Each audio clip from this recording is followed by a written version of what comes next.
आज चाहिँ मेरो छुट्टी हो, त्यही भएर म चाहिँ साउथसम्मको यात्रा गरिरहेको छु र म किन गएँ कसरी गएँ भिडियो अन्तिमसम्म हेरिदिनु होला। टिकट लिइसकेको छु 1:10 को र हाम्रो बस पनि आइसकेको अवस्था छ।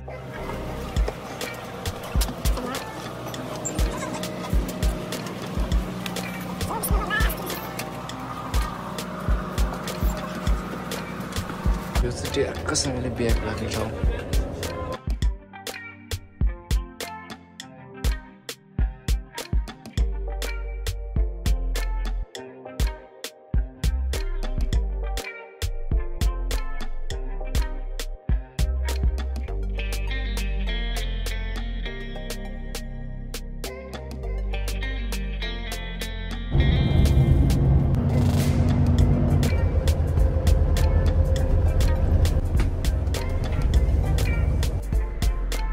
ल फाइनली म चाहिँ सौल नाम्दो टर्मिनल आइपुगेँ। ट्याक्कै अहिले 3 बज्यो। एक्लै छु, कोही पनि छैन, कसैको छुट्टी छ कसैको छैन, त्यही भएर छुट्टी मिलेन दाइहरूको साथीहरूको। म चाहिँ अब 2वटा स्टेसन चेन्ज गरेर सौल ग्रान्ड पार्क, सौल रोज ग्रान्ड पार्क जाँदैछु र आउनुहोस् हामीसँगै जाउँ। ट्रेनको लागि चाहिँ मान्छे एकदम प्याक रहेछ अहिले र म चाहिँ कहाँ जाने कुन ठाउँ जाने कति टाइममा भनेर चाहिँ रुमबाट हेरेर आएको हुन्छु अनि सजिलो हुन्छ। यहाँ आएर रुट हेर्नु थाल्यो, बाटो हेर्नु थाल्यो भने हामीलाई 1 मिनट 2 मिनट ढिलो हुन्छ।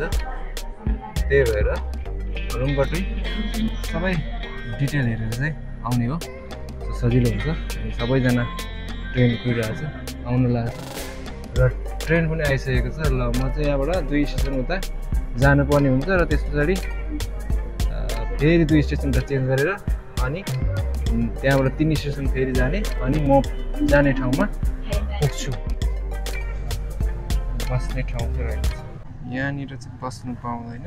यहाँ भनेको प्रेग्नेन्सी महिलाहरू मात्रै बस्ने हो, देखिहाल्नु हो।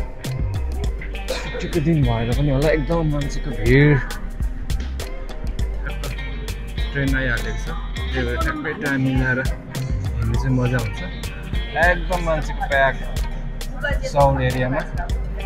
राजधानी हो नि त गाइज, राजधानी हो नि त, त्यही भएर काठमाडौँ कस्तो हुन्छ है गाडीको प्याक, मान्छेको प्याक।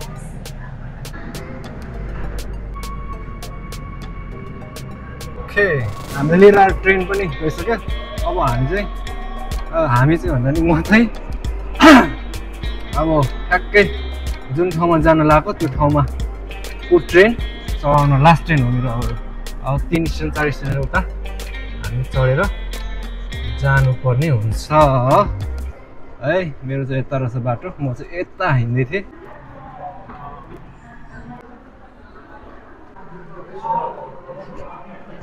मान्छेकै भिड खिच्न आएको जस्तो भइरहेको छ त यार। म चाहिँ त्यत्रो ट्रेनमा त्यति धेरै बोकेर गएँ है। म चाहिँ ठ्याक्कै लिएर कतातिर यतातिरको यतापट्टि अर्कै लाइन, यतापट्टिको लाइनमा म चाहिँ ट्याक्क ट्रेन नै आउनेवालामा रहेछ है। यसरी ठ्याक्क मिल्छ क्या टाइम चाहिँ है। खोङयोङ यक पार्किङ एरिया ठुलो रहेछ, त्यस पछाडि सिधै अगाडि gate number 1 Seoul Grand Park आइपुगेँ। मेरो बिहानदेखिको प्लानिङ।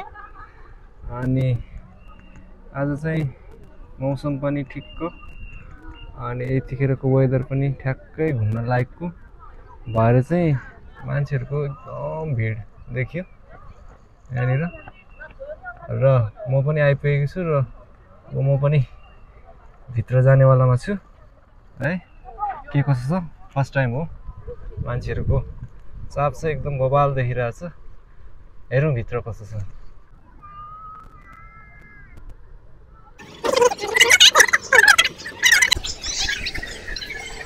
यहाँ चाहिँ ट्रेन चढेर जानुपर्ने अवस्था रहेछ वरिपरि घुम्नको लागि चाहिँ। अनि सबैजना कुदिराख्नु भएको रहेछ, म पनि कुदिरहेको छु। सानो छाकै गाडी है सानो गाडी पनि आइपुग्यो यसैमा चढेर हामी जानुपर्ने अलिकति ढिलो भएको भयो मैले अर्को ट्रेन अर्को यो चढ्नु पर्ने रहेछ यहाँ चाहिँ एकदम ढिलो भएर उहाँहरू पुगिरहनु भएको छ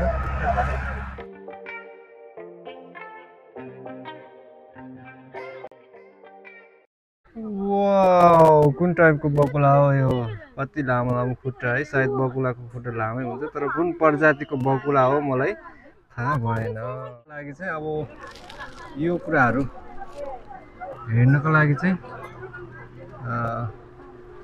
यहाँ एउटा भित्र पसिनेछ टिकट चाहिँ यहाँ गर्ने अनिदेखि यो चाहिँ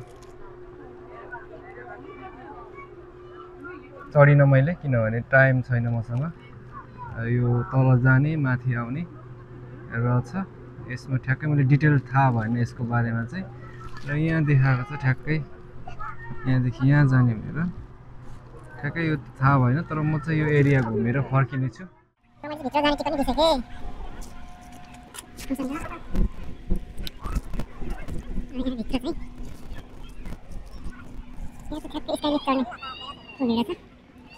पिसफुल इन्भाइरोमेन्ट लाग्यो मलाई चाहिँ है अझै अलिकति साँझमा आउँदाखेरि धेरै राम्रो फिल हुन्छ जस्तो लाग्यो यत्रो मान्छे हुँदा नि शान्त फिल हेर्नु त र म चाहिँ अब लाइभ जनावर हेर्नको लागि जाँदैछु आउनुहोस् सँगै जाउँ अर्कै प्लान छ सो मसँग टाइम एकदम कम भएकोले गर्दाखेरि चाहिँ म छिटो छिटो हेरेर फेरि फर्किनु पर्ने हुन्छ खाजा पनि खानुपर्ने हुन्छ भोकले लट्टै भइसक्यो केटोलाई के हो यो के हुन्छ अरे जेब्रा हो जेब्रा होला है घाँस खाँदै जस्तो छ जिउँदो बाघ भए चाहिँ सबै डराउँथ्यो होला यो मरेको बाघ हो यो मैले फोटोमा देखिरहन्थेँ लाइभ देख्न पाएँ वा कत्रो रहेछ है माटोबाट सायद ढुङ्गाबाट केबाट बनेको होला बवाल छ केटाकेटीको लागि चाहिँ एकदम फन्नी हुँदो रहेछ है यसको एक दुईवटा फोटो पनि हालिदिउँ त है टपसँगले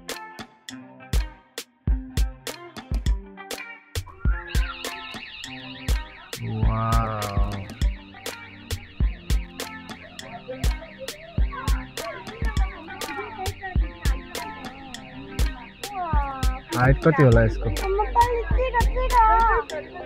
यो चाहिँ डिस्कभरीमा देखिरहेको तर ठ्याक्कै अझ लाइभ देख्नु पाएँ मान्छे जस्तै बोल्छ ठ्याक्कै मान्छेलाई जस्तो खाने पनि राखेको छ थकान लागेर सुतिरहेको जस्तो हात्ती त्यसै गैडा अनि त्यसमा यो अस्ट्रिच होला सायद अस्ट्रिच अनिदेखि यो जेब्रा अनि यो जिराफ अर्ना अनि मृग सिंह हेर्ने बाटो चाहिँ यता छ है भनेर यिनीहरू ठ्याक्कै देखाएको रहेछ कस्तो ठ्याक्कै हेर्नु लाइन राखेर वन मान्छे नि हेर्नु पाउने हो यहाँ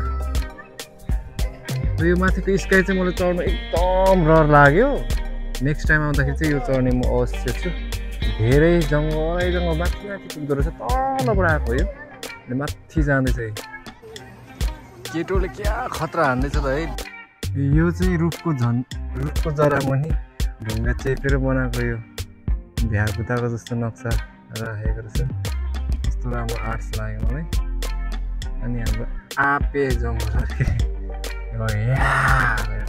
ओ डर लाग्छ उतापट्टि छ अरे यो चाहिँ इन्भाइरोमेन्ट चाहिँ एकदम शान्त लाग्यो यत्रो मान्छे छ है यस्तो पिसफुल तर यो मौसम यो सिजन चाहिँ बबाल लाग्यो किनभने सबै हरियो छ जाडो मौसममा आयो भने खासै रमाइलो नहोला तर यो सिजनमा आयो भने चाहिँ एकदम बबाल हुँदैछ सबै हरियो अनि घाम निचिक्क शीतल र म चाहिँ यहाँ यो जनावरहरू हेर्ने ठुलो रहर छु तर के गर्नु विडम्बना चाहिँ यो रह्यो कि 4 बजेदेखि मात्रै भित्र पस्छ अरे टाइम हुँदो रहेछ अहिले खाली छ कोरियाको पार्कहरूको सिस्टम चाहिँ मलाई यो पनि मनपर्छ क्या बोकेर हिँड्नु परेन क्या पानी खानु मन लाग्यो भने अब टपसँग पैसा चाहिँ हुनु पऱ्यो कार्ड हाल्ने त्यसरी आफूलाई जे खानु मन लागेको चिसो त्यो खाने यस्तो मौसममा खानु त पऱ्यो फेरि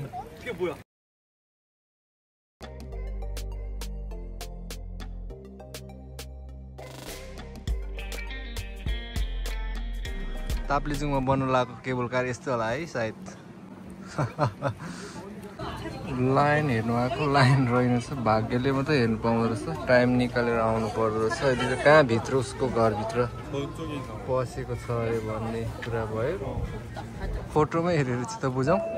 र अर्को कुरा चाहिँ यो लाइन हेर्न पाउने ठाउँ यहाँ, अनि यो चाहिँ कति बुद्धि लाग्यो क्या कोरियनहरूले। हेर्नु न, कफी पिज्जा पाउने ठाउँ क्या, कफी पिज्जा सप यहाँ चाहिँ ट्याक्कसँगले, ट्याक्क यहाँ हेर्दै खाने यहाँ ट्याक्कसँगले है। उनीहरूले बिजनेसको लागि नि बुद्धि लगाएको, यहाँ हेर्दै खाने, टाइम कुर्नु पर्दो रहेछ हेर्नको लागि चाहिँ। भित्र पसेको छ अरे कहाँ उसको घरमा, उसको पनि टाइम हुँदो रहेछ निस्किने। ल अब यति नै होला सायद, म फर्किनु पर्ने हुन्छ। घुमि नसक्ने रहेछ, मैले त्यो पनि महसुस गरेँ। मैले थुप्रै जनावरहरू हेर्नु पाएन यहाँ छ भनेर, तर मैले यो सबै हेर्नै पाइनँ। आजलाई यति नै होला सायद। यो पार्क मैले घुमेर सकिनँ, अधुरै रह्यो किनभने मसँग टाइम छैन। म आज सौल भर्सेस छेजुको गेम हेर्नको लागि 7 बजी सौल पुग्नु पर्नेछ, र त्यसको लागि टाइम अलिकति अपुग भएकोले गर्दाखेरि म यहाँबाट हतार हतार जाँदैछु। सबै पार्क मैले घुम्न सकिनँ, मैले सबै जनावरहरू हेर्न सकिनँ। र तपाईँहरूलाई म रेकमेन्डेड गर्न चाहन्छु, तपाईँहरू आउनु होला, टाइम मिलाएर छुट्टी मिलाएर आउनु होला।